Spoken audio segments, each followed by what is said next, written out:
From Target to Home Depot, it seems we can't go a few months without news of another massive cyber attack putting consumer information at risk. Our next guest has written a novel that illustrates how hackers breach security systems and what we can actually do to protect ourselves. It's called Bullseye Breach. Get it? Anatomy of an Electronic Break-In. And I'm happy to welcome the author and IT professional, Gregg Scott, to the show. Thanks for joining us today. Thanks for having me, Rena. It's really cool to be here. What a timely book this is. Thank you. And I just think it's so interesting, the play on words, Bullseye Breach. Obviously, you know, it happened here with Target. Well, I have to interrupt on that. My publisher has insisted to me there are some politically correct things I'm supposed to say. Okay. So I'm supposed to say that any resemblance to any characters, either living or dead, is purely coincidental. There you go. And then readers can make their own determination as to who. We'll make our own jump, our own leap. Okay. So now we're covered. Let's talk a little bit about the concept behind this, because I think it's really interesting. For years, as an IT professional, you were trying to get people to understand just the danger of cybersecurity, to no avail, right? That's correct. And I would show people stuff on computer screens and their eyes would glaze over within a few seconds because it's abstract and it's all things on computer screens.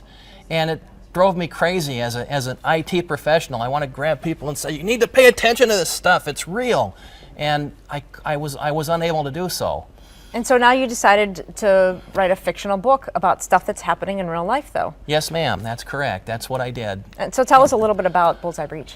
In the premise of the story is the Russians, a group of Russians steal 40 million credit cards from a large retailer who happens to be headquartered in Minneapolis. and I saw some of the pieces you were running. And so they go through a series of wide probes across the internet to try to find somebody that's vulnerable.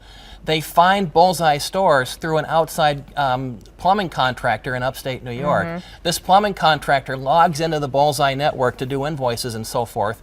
It turns out that Bullseye made a mistake. They allowed third-party contractors to access into their entire network. So when the Russians compromised the contractor, the Russians were able to recon the entire network. They went through a series of exercises. They snagged the administrator password, and from there they owned the whole world. So they owned the whole corporate Bullseye stores network from 8 or 9 time zones away, however many time zones it is from here to Russia, to St. Petersburg, Russia. All very, very common things, very similar to what's happening in our society that's exactly right now. How it works, yes. And you say we can protect ourselves, though. Yes, we can. If you are a business, there's three things. There's three things you need to think about. First is topology. Topology counts. It's the way things are arranged in your network. Put your point of sale systems behind another firewall.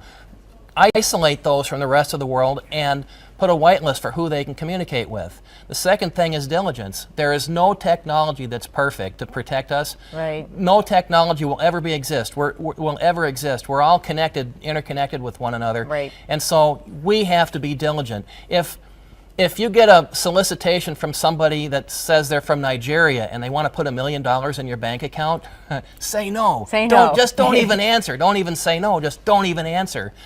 But there's more clever schemes out now. If you get an email claiming to come from your boss, and the email says, "I need you to transfer $100,000 to our branch in Singapore. Just click here to do it." Don't do it. It probably didn't really come from your boss. Anybody can impersonate anybody with email. Right. So diligence is huge. And the third thing is sharing. The breaches are going to happen, and typically what happens today is somebody gets breached, they're embarrassed, and they hide behind corporate PR, and they'll do a press release that said, "We were the target of a sophisticated attack by sophisticated international terrorists who did all these sophisticated things to us." And you'll see the word sophisticated all over the place. Yeah, it's not sophisticated, it's a con job. And then as a consumer, we'll give you 1 year of credit watching just in case something bad happened to you. You can do better than that. When it happens, come clean and tell us what happened, tell us why it happened, tell us where you messed up, and then tell us your plan to fix it.